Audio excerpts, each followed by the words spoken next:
Hi, let's talk about PoE, Power over Internet. So PoE switch, we talked about it already a little bit, but let's go deeper into the subject. Again, we need it because you will be using this on a daily basis. Here we have an example of the PoE switch. As I explained before, one LED is for the data and one is for PoE. So what is a PoE? It's a power over Internet. The original standard IEEE 802.3AF provides up to 15 watts of DC power per port. The newer standard 802.3AT it's called PoE Plus also, provides up to 30 watts per port of DC power. Power in general is provided over two pairs of wires only. And there are two modes, mode A and mode B. Mode A uses wires 1, 2, 3, 4, so these are exactly in the lower speeds Ethernet. These are the exact same wires as the data goes, so the power goes on the same wires as the data, for the, as I'm saying, for the lower speeds. Where for the mode B, power goes over just exactly the other wires, those which are not being used for the data, in those lower up to 100 megabits speeds. So those are those two two modes of sending power. Again, original standard PoE 15 watts. It's enough for the camera. As you remember, we had 12 volts power and about 300 milliamps, and this PoE, I will explain what voltage is coming to the PoE, 15 watts. So again, original 15 watts, newer PoE Plus 30 watts, and two modes of transmission using the same wires as data or the opposite. And again, this is the mode A, cable 1, 2, 3, and 6, and these are exactly those which are used for the data on the up to 100 megabits, as I already explained.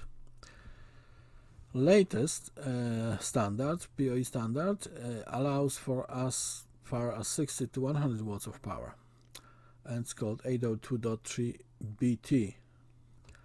Can be used for PTZ. Again, remember, PTZ requires more power because it has motors. The thing is moving around in all directions. So it's logical that it requires more power.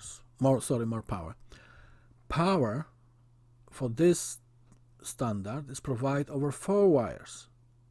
So you have 4 wires going with plus and 4 wires going with minus, positive and negative.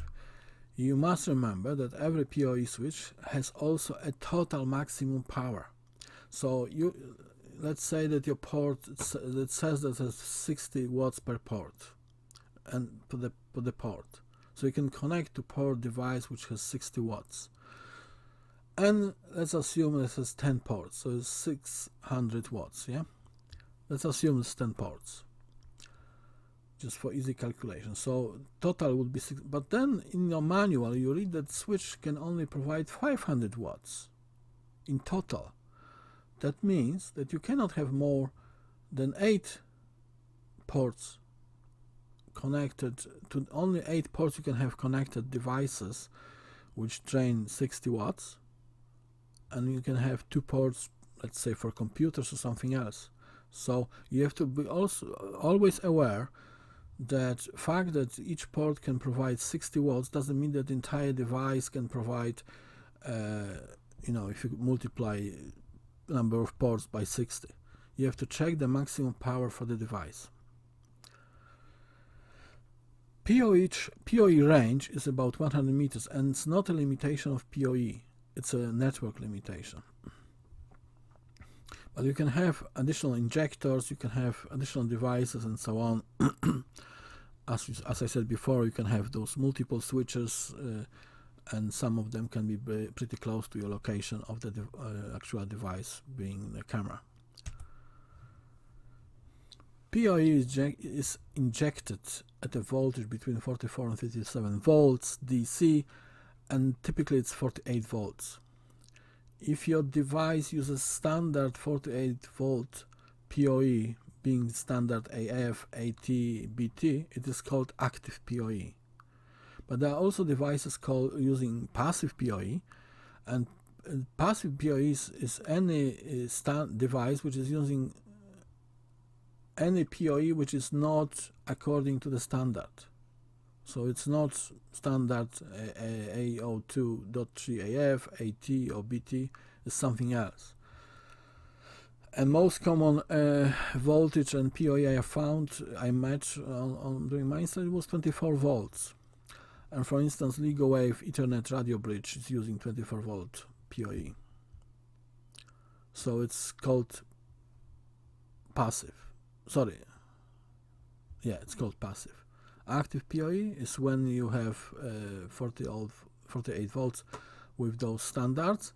And what also happens, we have to understand that both camera and a switch detect each other, and switch will know which this device needs a PoE. So you want, if you connect you have a PoE switch and you're connecting to that switch device which doesn't use PoE, you want to damage the device.